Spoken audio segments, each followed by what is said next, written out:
जब हम सिक्कों की बात करते हैं तो सोने, चांदी या तांबे के गोल आकार की छवियां हमारे मन में उभरती हैं।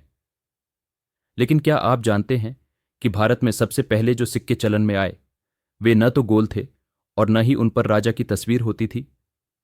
वे थे छिद्रित मुद्रा, यानी पंच चिह्नित सिक्के, पंच मार्क्ड कॉइन्स।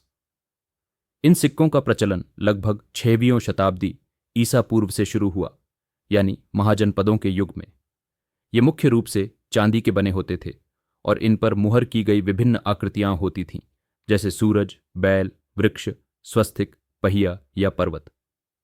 हर निशान किसी विशेष राज्य, शासक या संस्था को दर्शाता था।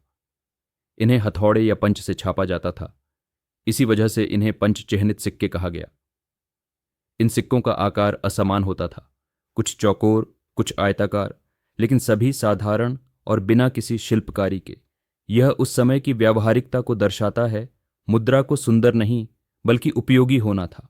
इन सिक्कों को सबसे पहले महाजनपदों ने जारी किया, विशेषकर मगध, कौशल, अवंती और वत्स जैसे राज्यों ने। इन्हें व्यापार, कर और दैनिक लेन देन में प्रयोग किया जाता था। इससे यह सिद्ध होता है कि उस समय भारत में एक विकसित वाणिज्यिक अर्थव्यवस्था थी।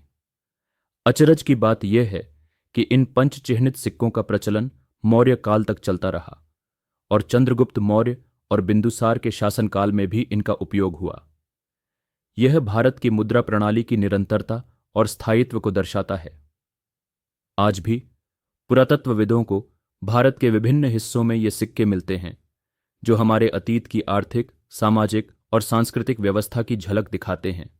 अगर आपको यह जानकारी रोचक लगी तो वीडियो को लाइक करें और जुड़े रहें इंडिया इन 5 मिनट्स के साथ, क्योंकि हर अध्याय आपको भारत के गौरवशाली अतीत से परिचित कराता है। धन्यवाद।